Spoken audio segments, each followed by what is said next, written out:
எல்லாம் வல்ல அருட்பேராற்றலையும் அதன் அனைத்து தன்மாற்ற நிலைகளையும் ஒரு சேர நினைந்து நன்றியுணர்வோடு வணங்கிக் கொள்வோம்.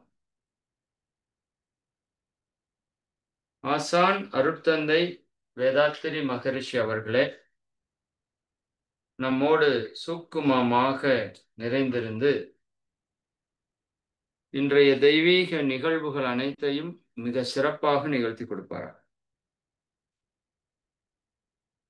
வாழ்க வளம், வாழ்க வளம். மிக்க மகிழ்ச்சி. இன்னைக்கு நிறைய பேர் இருக்கீங்கல்ல.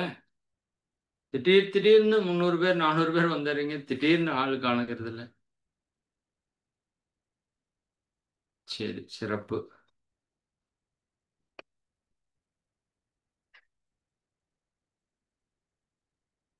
இந்த வகுப்பு அட்டன் பண்ணாதவங்கெல்லாம் தயவு செய்து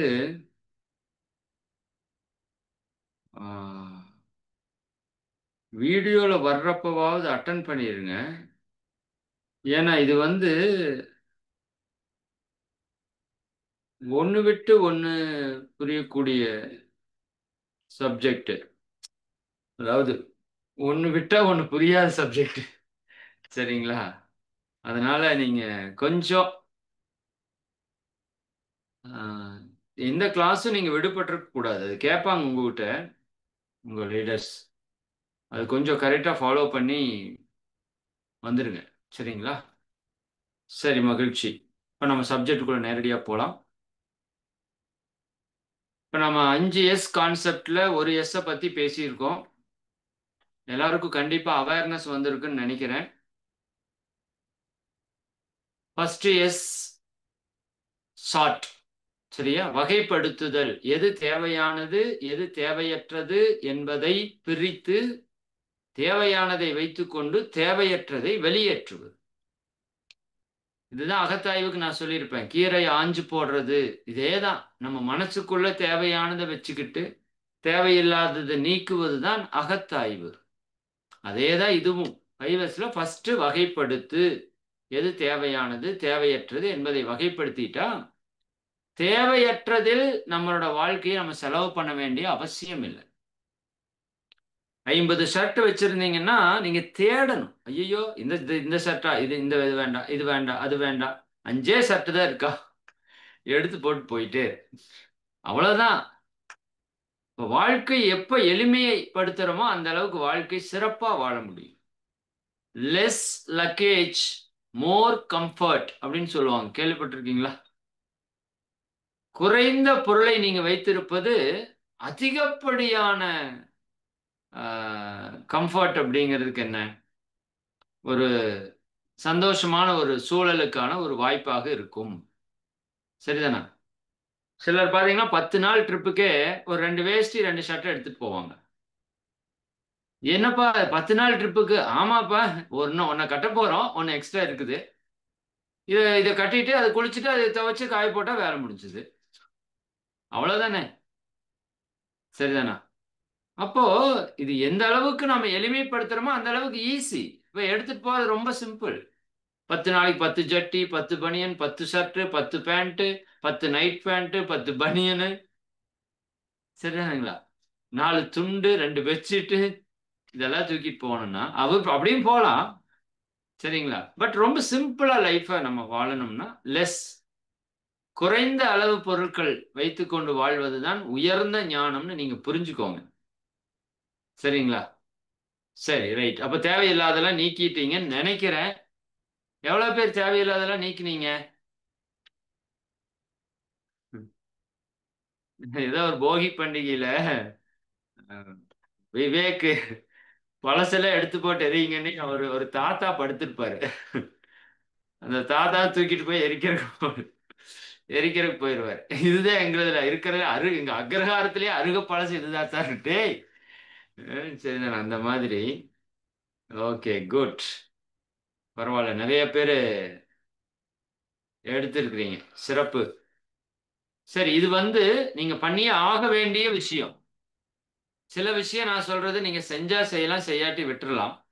சிலது நீங்க செய்தே ஆகணும். இப்போ உடற்பயிற்சினா நீங்க செய்தே ஆகணும். வேற வழியே இல்ல. இந்த உடலை நீங்க நல்லா வச்சுக்கணும்னா உடலுக்கு பயிற்சி செஞ்சே ஆகணும். பசி இல்லாம இருக்குன்னா சாப்பிட்டே ஆகணும். தூங்கியே ஆகணும். தியானம் பண்ணி மனசை பயன்படுத்தினா, இப்போ பாத்திரத்தை பயன்படுத்தினா கழுவியே ஆகணும். சார் நான் 30 வருஷமா கழுவி கழுவி பயன்படுத்துறேன், இன்னைக்கு ஒரு நாள் மட்டும் கழுவாம பால் வாங்கிட்டு வரேன்னு வாங்கிட்டு வர முடியுமா? முடியாது, கெட்டு போயிடும். அது மாதிரி நான் இன்னைக்கு பயன்படுத்தினேன் அப்படின்னா என்னோட மனசை இன்னைக்கு தியானம் பண்ணணும். அப்பதான் பயன்படுத்தின மனசு சமநிலைக்கு வரும், சமாதானம் வரும், சுத்தமாகும், என்னோட கட்டுப்பாட்டில் இருக்கும். அப்ப அது போல இந்த தேவையற்றதை நீக்குவது என்பது கட்டாயமாக செய்ய வேண்டியது. நான் உங்களுக்கு சொன்னேன்ல, களை எடுக்கிறது, விவசாயத்துல களை எடுப்பது எவ்வளவு முக்கியம்? ரொம்ப ரொம்ப முக்கியம். ஏன்னா அத்தனையுமே வீணா போயிடும். களை எடுக்காம விட்டீங்கன்னா, நீங்க இவ்வளவு நாள் உழைச்சீங்கல்ல, அத்தனை உழைப்பும் வீணாயிடும். பல மாதங்களா அந்த நிலத்தை பண்படுத்தி உழுது அதுக்கான உரங்களை விட்டு அதை பதப்படுத்தி அதை பக்குவப்படுத்தி அப்புறம் அதை விதை விதைச்சு மகசூல் எடுக்கிறதுக்கு இவ்வளவு தூரம் 3 மாசம் 4 மாசம் கஷ்டப்படுறாங்கல்ல. இந்த களையை மட்டும் எடுக்கல அப்படின்னா என்ன பண்ணு தெரியுங்களா? நீங்க கொடுக்கிற மொத்த சக்தியையும், தண்ணியிலிருந்து வர்ற சக்தி, உரத்திலிருந்து வர்ற சக்தி எல்லாத்தையும் இந்த களை எடுத்துக்கும். எடுத்துட்டு அது வளர்ந்துரும், உங்க செடி உள்ள கிடக்கும். அப்ப களை எடுக்கிறது ஒரு சின்ன ப்ராசஸ். சுத்தி இருக்கிற தேவையில்லாத பிடிங்கி போடுறது. ஆனா அதை பண்ணலைன்னா உங்க மொத்த விவசாயம் வீணா போயிடும். அது போல இந்த தேவையற்றதை நீக்கிறது ரொம்ப ரொம்ப முக்கியம். அது ஒண்ணு புறத்திலையும் சரி, அகத்திலையும் சரி. உங்ககிட்ட என்னென்னவெல்லாம் தேவையில்லாத இருக்குதுன்னு எழுதுங்க. எனக்கு தேவையில்லாத தாட்ஸ், எண்ணங்கள் என்னென்ன வருதுன்னு பாருங்க. எது சார் தேவை இருக்கிறது, எது சார் தேவையில்லாதது? சரிதானா? ஆணி புடுங்கிறதுல கேட்பாங்க, எது தேவையா, நீ புடுங்கிறது எல்லாமே தேவையில்லாததா போ அப்படிங்கிற மாதிரி. சரிங்களா? நீங்களா அதுக்கு ஒரு ஃபார்முலா இருக்கு, உங்களுக்கு சொல்லியிருப்பேன்ல. ஒரு எண்ணம், ஒரு சொல், ஒரு செயல், தனக்கோ பிறருக்கோ தற்காலத்திலோ பிற்காலத்திலோ உடலிற்கோ மனதிற்கோ இந்த 6 இடத்திலையும் நன்மை செய்யுமானால் அல்லது துன்பத்தை கொடுக்கவில்லை என்றால் அது நல்ல எண்ணம், நல்ல சொல், நல்ல செயல். இவ்வளவுதான் ஃபார்முலா. உலகத்தினுடைய மொத்த ஆன்மீகத்தையும், மொத்த ஞானிகள் சொன்ன கருத்தையும், மொத்த வேதங்களையும் சுருக்கி ஒரு வரியில சொல்லணும்னா இவ்வளவுதான் வரி. இதுக்கு மேல ஒண்ணுமே கிடையாது. நீங்க வேணா எத்தனை ஆராய்ச்சி வேணா பண்ணிக்கோங்க. பகவத்கீதை, பைபிள், குரான், தம்மபதம் என்னென்ன இருக்கோ அத்தனையும் போட்டு ரிசர்ச் பண்ணா ஒரு வரியில சொல்லுனா, தனக்கோ பிறருக்கோ தற்காலத்திலோ பிற்காலத்திலோ உடலிற்கோ மனதிற்கோ துன்பம் தராத எண்ணம் சொல் செயல்தான் ஒழுக்கம். அதுதான் அத்தனைக்கும் தீர்வு. சரிங்களா? அப்ப என்கிட்ட வருது ஒரு எண்ணம். என்ன எண்ணம் வருது? கிளாஸுக்கு போலாம் அப்படின்னு ஒரு எண்ணம் வருது. சரிங்களா? அப்ப இது எனக்கு நன்மை கொடுக்குமா? கொடுக்கும். மற்றவங்களுக்கு நன்மை கொடுக்குமா? கண்டிப்பா கொடுக்கும். ஏன்னா நீங்க இந்த கிளாஸ்ல அட்டன் பண்ணிட்டு போய் நீங்க சரியாயிட்டா உங்க வீட்டில் இருக்கிறவங்க எல்லாம் நிம்மதியா இருப்பாங்க. சரிங்களா? மற்றவங்களுக்கு நல்லதுதான். ஏன்னா நான் சண்டை போடுறது இல்லை, தேவையெல்லாம் பேசுறது இல்லை, எல்லாரையும் வாழ்த்துறேன். அப்ப நல்லது தானே? நல்லதுதான். நான் உடற்பயிற்சி பண்ணி என்ன உடம்ப நல்லா வச்சுக்கிறேன், வீட்டுக்கார்ட்ட போய் ஆஸ்பத்திரிக்கு போற காசு கேட்கறது இல்லை, டென்ஷன் ஆகுறது இல்லை. அப்ப எல்லாருக்கும் நல்லது. தற்காலத்தில் நல்லது, ஆமா நல்லது. பிற்காலத்துல ரொம்ப ரொம்ப நல்லது. இதை கேட்டுதான் என் வாழ்க்கையை நான் மாத்திக்க போறேன், மாத்திட்டு இருக்கேன் இப்போ. உடலுக்கு நல்லதா? ஆமா ரொம்ப ரொம்ப நல்லது. இந்த ஸ்பீச் கேட்கறது உடலுக்கு நல்லது. நல்ல விஷயத்தை எனக்குள்ள செலுத்துறேன். மனசுக்கு நல்லதா? ரொம்ப நல்லது. அப்ப இது ரொம்ப நல்ல செயல். கிளாஸுக்கு போலாங்கிறது ரொம்ப நல்ல எண்ணம். கிளாஸ் அட்டன் பண்றது நல்ல செயல். ஒரு நாள் சொல்லுது, இன்னைக்கு கிளாஸ் வேண்டாம்ப்பா, அங்க யாரோ கூப்பிடுறாங்க, அவங்க வீட்டுக்கு போலாம் அப்படின்னு சொல்லுது. அங்க போனா என்ன நடக்கும்? போய் வெட்டி நாயம் பேசிட்டு இருப்போம். தேவைக்கு போங்க, தப்பு இல்லை, சரிதானா? போய் வெட்டி நாயம் பேசிருப்போம், டிவி பார்த்துட்டு இருப்போம். சிலர் டிவி பார்த்துட்டு இருப்பாங்க இந்த நேரத்துல. ஆமா, நீங்களாம் நம்ம மக்களை சாதாரணமா எடை போட்டுறாதீங்க. சரிங்களா? டிவி கூட பார்த்துட்டு இருப்பாங்க. இல்லாட்டி யாராவது சும்மா நியாயம் பேசிட்டு கூட இருப்பாங்க. சொல்ல முடியாது. அப்ப டிவி பார்க்கறது செயல் நல்லதா? கொஞ்ச நேரம் சந்தோஷத்துக்கு பார்க்கறது வேற. பட் அது அதிகப்படியா பார்த்தீங்கன்னா உங்க எனர்ஜி லாஸ் ஆகுது. உங்களுக்கு கேடு, உடலுக்கு கேடு, மனதிற்கு கேடு, கண்ட விஷயமெல்லாம் உள்ள போகுது. அது நல்லதை பார்த்தா கூட பரவாயில்ல, சீரியல் பார்த்தா சோழி முடிஞ்சுது.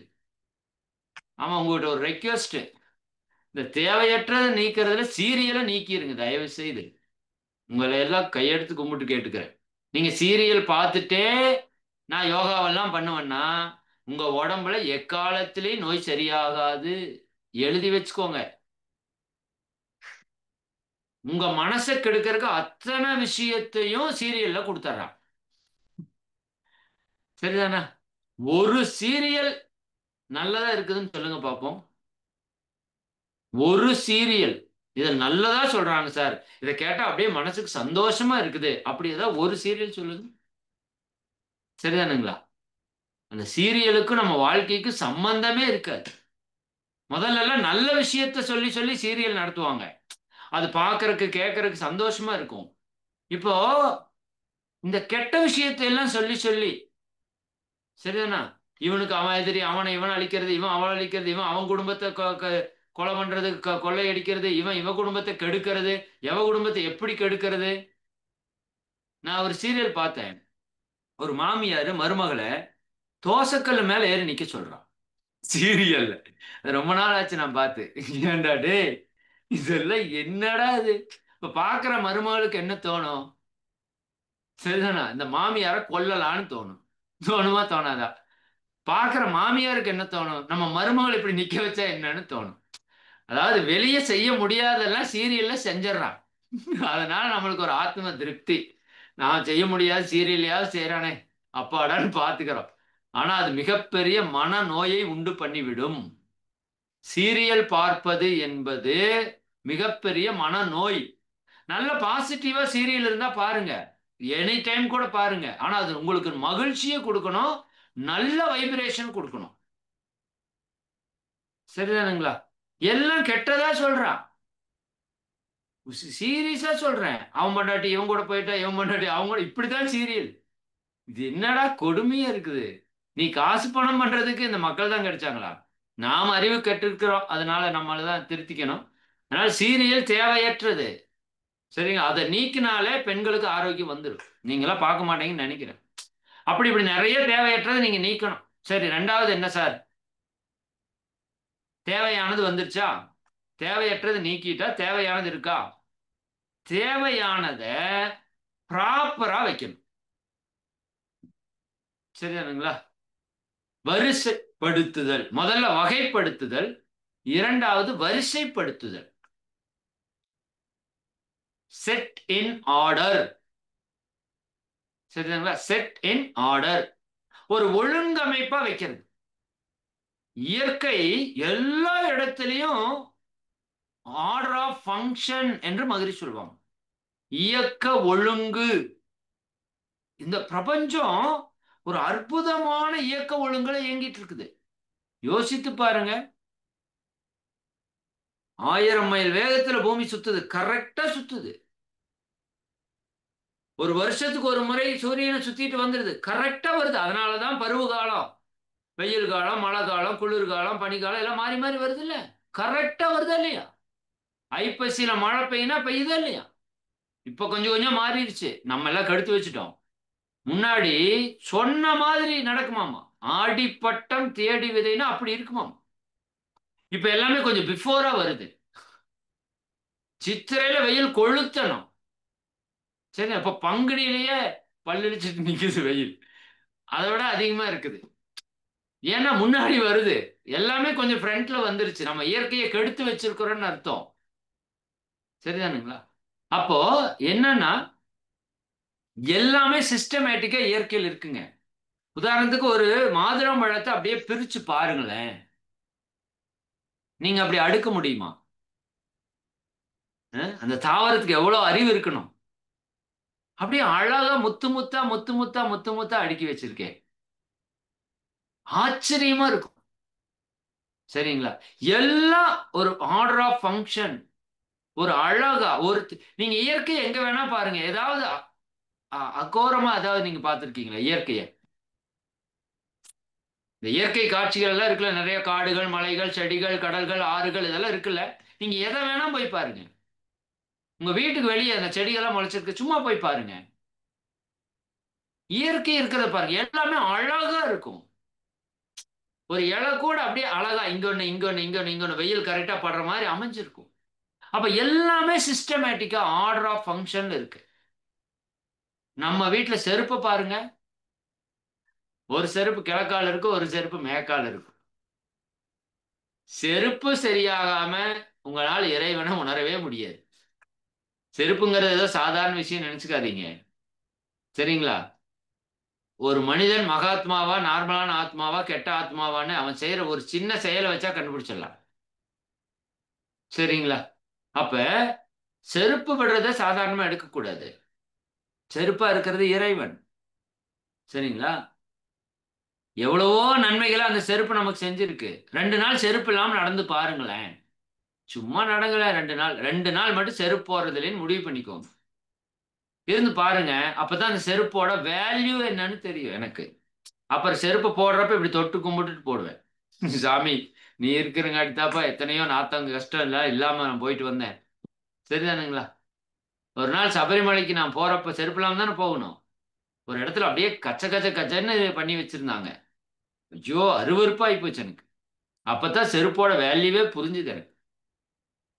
புரியுதுங்களா? அப்போ செருப்பை நீங்க கரெக்டா வச்சிருக்கீங்களான்னு பார்க்கணும். வச்சிருக்கிற தேவையான பொருளை தேவையான இடத்துல கரெக்டா வைக்கணும். சரிங்களா? இப்ப சாவி மாற்றுக்குன்னு ஒரு ஹேங்கர் இருக்கணும் எல்லாரோட வீட்லயும். டப்பால கூட போட்டு வைக்க கூடாது. அது கூட 2 வேலை. எல்லாரும் கொண்டாந்து ஒரு டப்பால போட்டிருப்பான். அந்த அந்த போய் தேடுவான், 2 நிமிஷம் ஆகும். எதுக்கு? Time waste. இருக்கிறதே சின்ன வாழ்க்கை, அதுல ஊர்பட்ட வேலை செய்யணும்.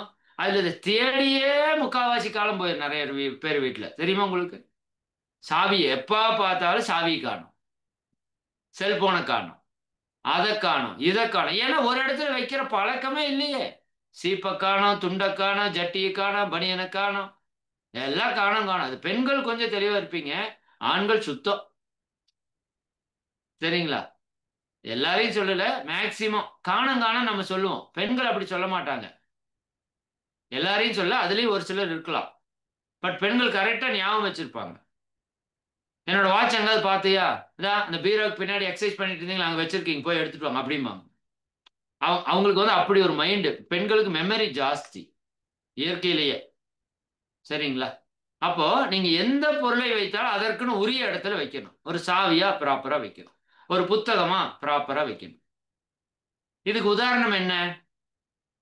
நம்ம வீட்டுல அஞ்சரை பெட்டின்னு ஒண்ணு வச்சிருப்பீங்க, பார்த்திருக்கீங்களா? இப்ப எல்லாரும் வச்சிருக்கீங்களா? ஒரு டப்பா வச்சு ரவுண்டா வச்சு உள்ள குண்டா குண்டாவா குண்டா குண்டாவா 5ஓ 7ஓ 9ஓ இப்படி இருக்கும். அதுல என்ன இருக்கும்? இந்த சமையலுக்கு மிக முக்கியமான பொருள் மிளகு, சீரகம், சரிதானுங்களா, கிராம்பு, இன்னும் என்னென்னவெல்லாம் இருக்குமோ, மஞ்சப்பொடி, இதெல்லாம் வச்சிருப்பாங்க. அதாவது இந்த சமையலுக்கு எனக்கு என்னென்னவெல்லாம் அடிக்கடி தேவையோ, சரிங்களா, அதை ஒரு ஒரு இடத்துல போட்டு கரெக்டா வச்சிருப்பாங்க. இப்ப எடுத்து டக்கு டக்கு டக்கு டக்கு டக்கு டக்குன்னு போட்டுடலாம்.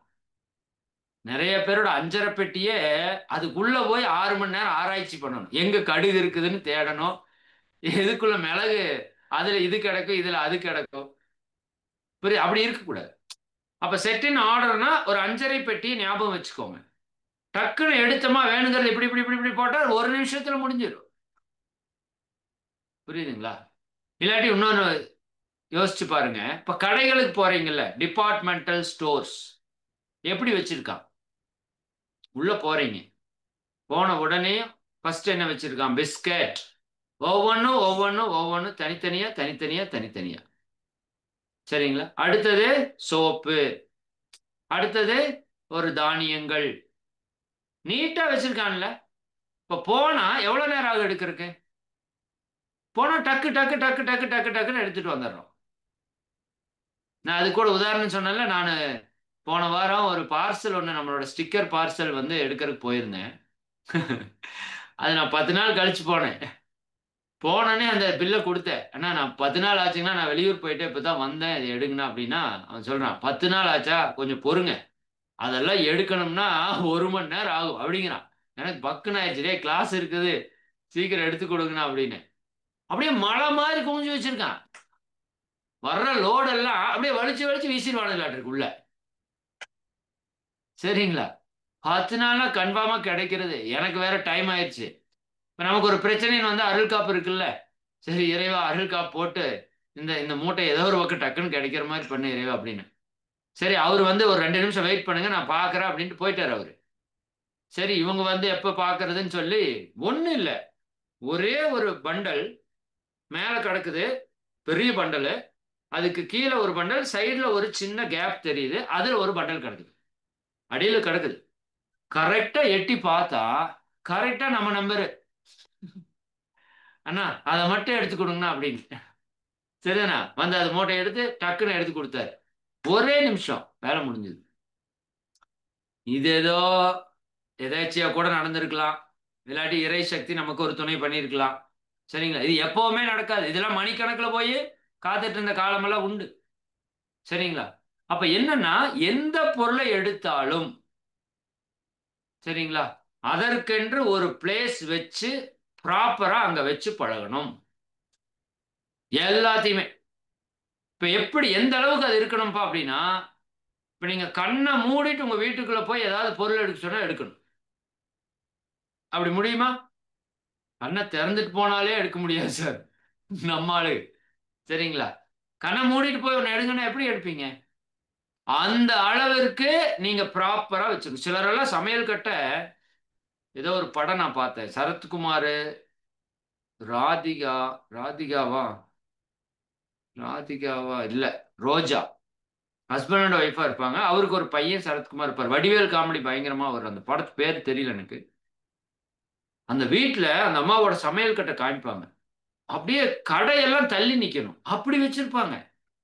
அப்படி இருக்கணும். சரி, இதுல ஒரு மிகப்பெரிய ரகசியம் இருக்கு. நீங்க பாக்குறத ப்ராப்பரா அடுக்கி வச்சிருந்தா, அழகா அடுக்கி வச்சிருந்தா, சரிதானுங்களா, அதை பாக்குறப்பவெல்லாம் உங்க மனசுக்கு சந்தோஷம் வரும்.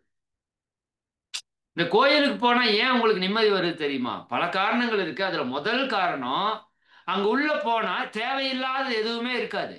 கவனிச்சிருக்கீங்களா? கோயில்ல தேவையில்லாத கண்ட கழுத குப்பையெல்லாம் போட்டு வச்சிருப்பாங்க, இருக்காது. எல்லா இடம் ஸ்பேஸா இருக்கும். தேவையானது மட்டும்தான் வச்சிருப்பாங்க. அதையும் நீட்டா வச்சிருப்பாங்க. சாமி அலங்காரம் பண்றது அப்படியே அழகா எடுத்து வச்சிருப்பாங்க. சரிங்களா? அப்ப நீங்க அதை பார்த்த உடனே உங்களுக்கு என்ன வருது? மனசுக்கு ஒரு இனிமை, ஒரு மகிழ்ச்சி.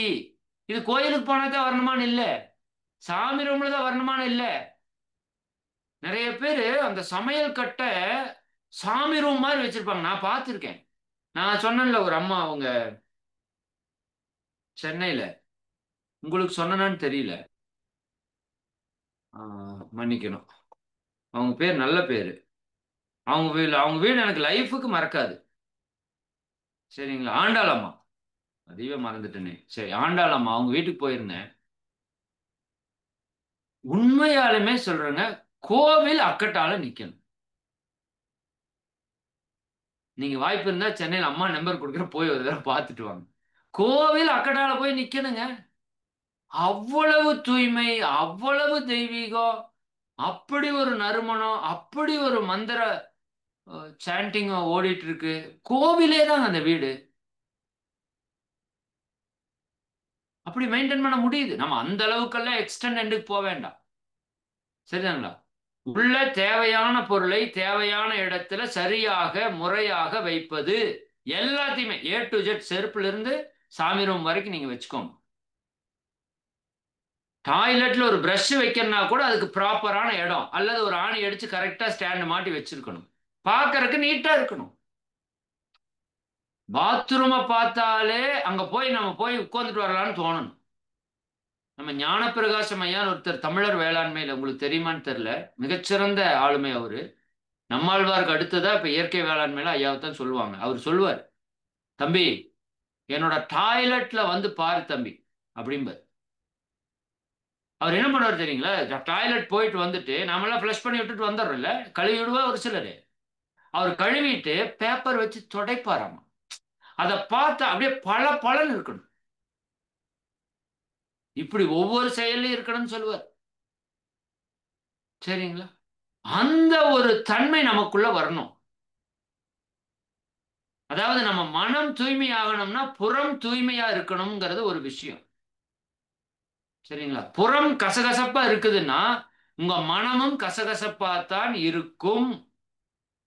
மாற்று வழியே கிடையாது. சரிங்களா? அப்ப எல்லா பொருளையும் அதற்கதற்குன்னு உரிய இடத்துல என்னோட பீரோல வந்து பாத்தீங்கன்னா நான் எழுதி வச்சிருப்பேன். ஷர்ட்டு அப்படின்னு ஒரு சின்ன ஸ்டிக்கர் போட்டு ஒட்டியிருப்பேன். ஷர்ட்னா இங்கதான் ஷர்ட், வேஷ்டி இங்கதான், பனியன் இங்கதான், ஜட்டி இங்கதான், கர்ச்சி இங்கதான், துண்டு இங்கதான், தேய்க்காத துணியா தேய்க்காத துணி. சரிங்களா? எனக்குன்னு 4 கபோர்டு இருக்குது. 4லயும் என்னோடது இருக்கும். நீங்க அதை கூட பண்ணலாம். சரிங்களா? அதை கூட பண்ணலாம். சோப்புனா சோப்பு. நீங்க 5S பத்தி நிறைய கான்செப்ட் பாருங்க. நான் ரொம்ப அதை பத்தி பேசி உங்களுக்கு போர் ஆயிரும். பட் எல்லாத்தையும் அது அதுக்குரிய இடத்துல வச்சு மார்க் பண்ணி வச்சிருப்பாங்க. மார்க் பண்ணீங்கன்னா தான் நாளைக்கு அது இல்லைன்னா அந்த பொருள் அங்க இல்லைங்கிறது தெரியும். அந்த அளவுக்கு நீங்க போக வேண்டாம். தட்டை எடுக்கிறீங்களா அந்த இடத்துல வைங்க, சாவி எடுக்கிறீங்களா அந்த இடத்துல வைங்க, ரிமோட் எடுக்கிறீங்களா அந்த இடத்துல வைங்க, செருப்பு விடுறீங்களா ப்ராப்பரா உங்களுக்குன்னு ஒரு இடம் ஃபிக்ஸ் பண்ணுங்க. செருப்பு விடுறதுக்கு ஒரு 4 செருப்பு விடுறதுக்கு இடம் இருக்குது. பட் உங்களுக்கான இடம் எது? ஃபர்ஸ்ட் பிளேஸ் உங்களோடதுன்னா ஃபர்ஸ்ட் பிளேஸ் உங்களோடது, ரெண்டாவது பாப்பாவது, மூணாவது தம்பி இது, நாலாவது அம்மா அது வச்சுக்கோங்க. அங்கதான் விடணும் உங்க செருப்பு. இப்படிதான் இருக்கணும். விட்டு பாருங்க இது எப்படி நடக்கும்னு பாருங்க. துணி அழுக்க கழட்டுறமா இங்கதான் போடணும், எங்கேயுமே போடக்கூடாது. வீடு முழுக்க துணி கிடக்கும். பார்க்கலாம் நீங்க. அந்த வீட்டுல எப்படி நல்ல சக்தி வரும்? சரிங்களா? அப்போ நம்ம ரொம்ப ரொம்ப முக்கியமா ஃபாலோ பண்ண வேண்டியது எல்லா பொருளையும் அழகா நீட்டா அடுக்கி வைக்கணும். பீரோவை திறந்து பார்த்தீங்கன்னு வச்சுக்கங்க, நிறைய பேர் பீரோவையும் திறக்க மாட்டாங்க. லைட்டா திறந்து அப்படி எடுத்துட்டு வந்துடுவாங்க. ஏன்னா திறந்தா விழுந்துரும். நம்ம மேல அத்தனை சேலையும் மேலதான் கிடக்கும். அப்படிதான் இருக்கும். பீரோக்குள்ள ஏதாவது பூதம் பூத்தி வச்ச மாதிரி. சரிதானா? அதுக்குள்ள போய் ஒரு துணி எடுக்கிறதுக்கு அவங்க போராடுவாங்க பாருங்க, போராட்டம். வீட்டுல இருக்கிறவனெல்லாம் வம்புக்கு இழுப்பாங்க. அன்னைக்கு துணி மடிக்கிறப்ப இவன் தான் ஏதோ பண்ணி வச்சான், எங்க வச்சனே தெரியல, அதை காணோம் இதை காணோம், தேடு தேடு தெரியல. ஏன்? தேவையில்லாத நீக்கிட்டாலே தேவையானதுக்கு இடமே இருக்கும். சரிதானுங்களா? மதுரை சொல்லுவாங்க, தேவையற்றதை நாம பெருக்கிக் கொண்டே வந்தங்காட்டி தான் வாழ்க்கையில் இவ்வளவு துன்பம். சரிங்களா?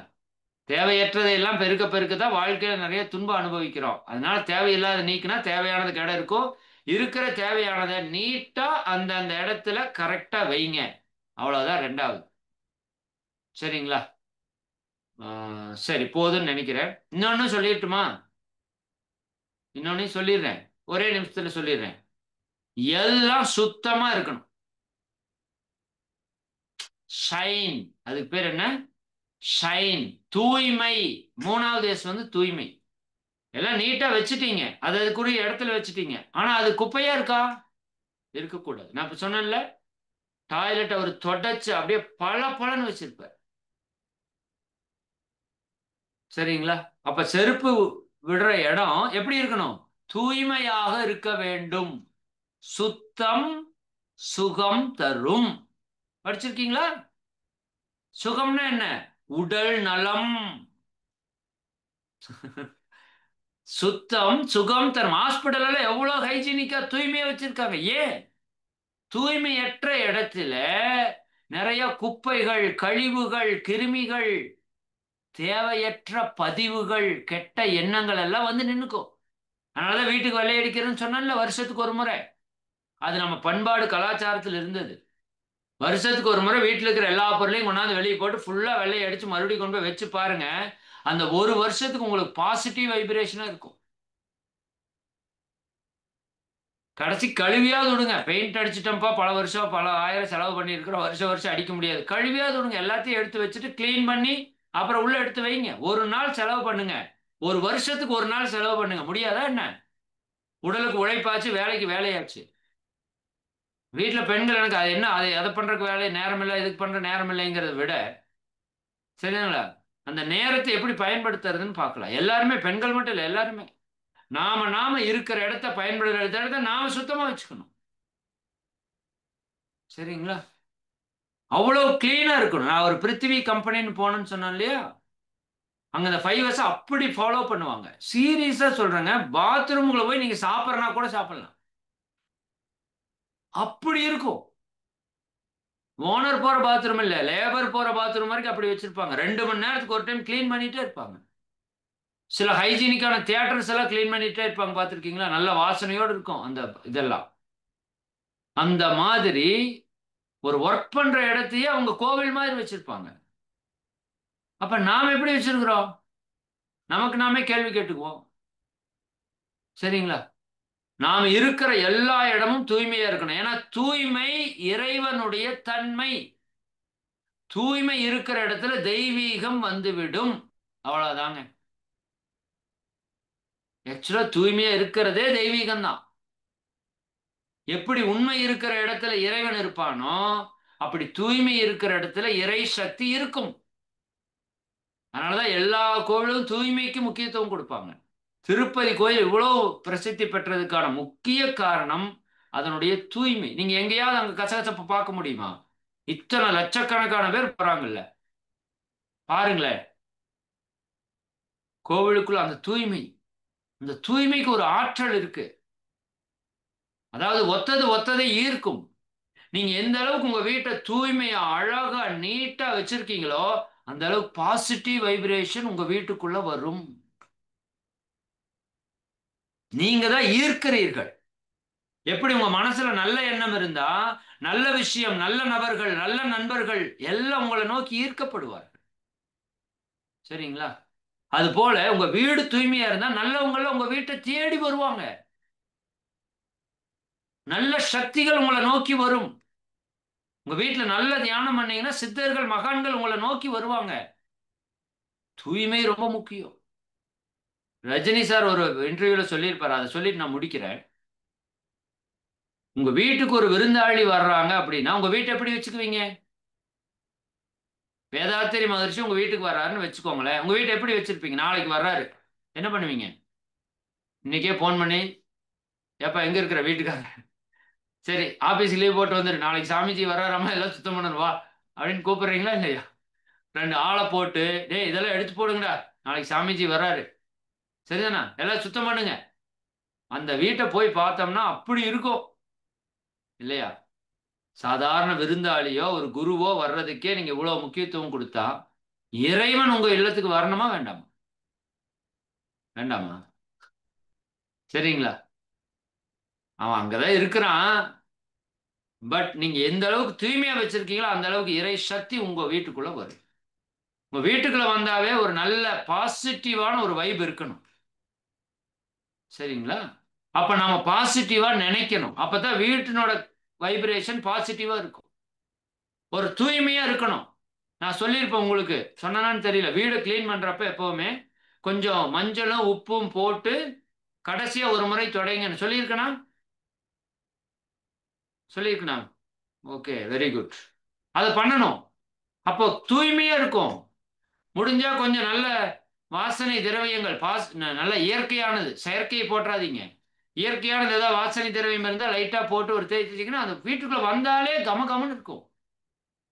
எப்படா வீட்டுக்குள்ள வரலான்னு இருக்கும்.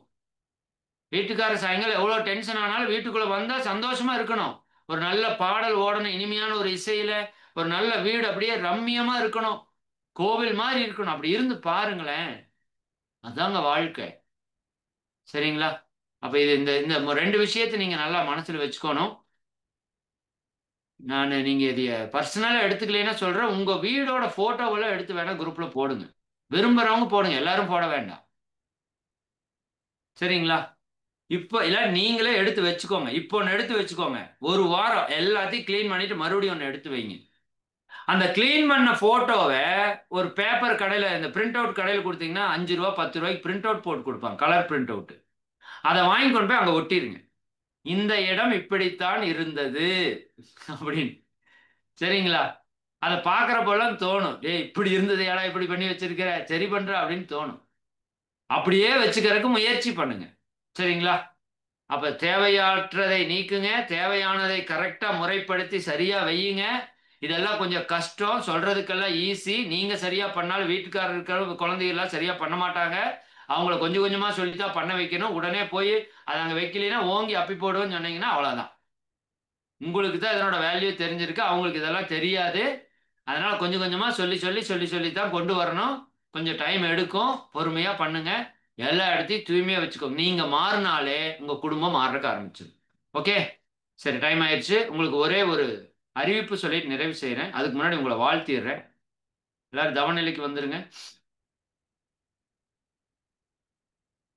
அருட்பேராற்றல் கருணையினால் நீங்களும் உங்கள் அன்பு குடும்ப உறுப்பினர்கள் அனைவரும், பிரபஞ்ச உயிர்கள், உலக உயிர்கள் அனைத்தும் உடல் நலம், நீலாயுள், நிறை செல்வம், உயர் புகழ், மெஞ்ஞானம் ஓங்கி, இறை உணர்வு, அறநெறி, கல்வி, தனம், தானியம், இளமை, வலிவு, துணிவு, நன்மக்கட்பேர், அறிவில் உயர்ந்தோர் நட்பு, அன்புடைமை, அகத்தவம், அழகு, புகழ், மனித மதிப்புணர்ந்து ஒழுகும் பண்பு, பொறுமை எனும் பேறு 16 பெற்று பெருவாழ்வு வாழ்க. வாழ்க வளமுடன், வாழ்க வளமுடன், வாழ்க வளமுடன். மிக்க மகிழ்ச்சி. ஒரே ஒரு அறிவிப்பு மட்டும் என்னன்னா,